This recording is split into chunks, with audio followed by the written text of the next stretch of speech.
হ্যাঁ দিদি, যেটা বলছিলাম, জামাই ষষ্ঠীতে ছেলে বৌমাকে তো অবশ্যই পাঠিয়ে দেব, তবে দেখবেন সন্ধ্যের মধ্যে ওদেরকে ছেড়ে দেবেন, কারণ আমাদের বংশে না ছেলেদের শ্বশুরবাড়িতে রাত কাটাতে নেই, বুঝলেন?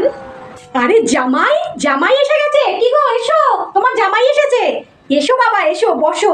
আর একটা কথা শোনো, তোমার মাকে কিন্তু আমি ফোন করে দিয়েছি, আমাদের জামাই ষষ্ঠীতে কিন্তু জামাইকে 2.5 দিন রাত কাটিয়ে তবে যেতে হয়, তার আগে কিন্তু ছাড়বো না বাবা তোমায়। একটা কথা বলে দিদি, বেশি আদিক্ষেতা দেখাতে গিয়ে জামাই ষষ্ঠীতে আমার ছেলের আবার শরীরটাকে খারাপ করে দেবেন না। তার কারণ হচ্ছে ওর ওই সকালবেলা চ্যাপচ্যাপে তেলে ভাজা লুচি খাওয়ার অভ্যাসটা না একদম নেই, বুঝেছেন? এত দেরি করলে কেন বলো তো বাবা? কটা বাজে? বেলা 10টা বাজে, একটু তাড়াতাড়ি আসবে তো। সেই কোন সকালে তোমার জন্য লুচি আর আলুর দম করে রেখেছি। এই রমিতা, জামাইবাবুর জন্য লুচি আলুর দমটা এনে দে। তুমি তো লুচি খেতে কত ভালোবাসো বলো। বসো বসো।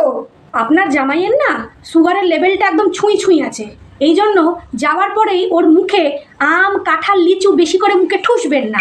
তার কারণ হচ্ছে এই আম, কাঁঠাল এগুলো সুগার বাড়ানো ছাড়া আর কোনো উপকারিতা আছে বলে আমার তো জানা নেই। তোমার শ্বশুর মশাই সেই কোন সকালে বাজারে গিয়ে তোমার জন্য বাজারের সেরা আম আর কাঁঠাল নিয়ে এসছে, তুমি খেতে কত ভালোবাসো বলো। আর তার উপর সেগুলোকে কেটে কুটে ছাড়িয়ে আমি ফ্রিজে রেখে দিয়েছি।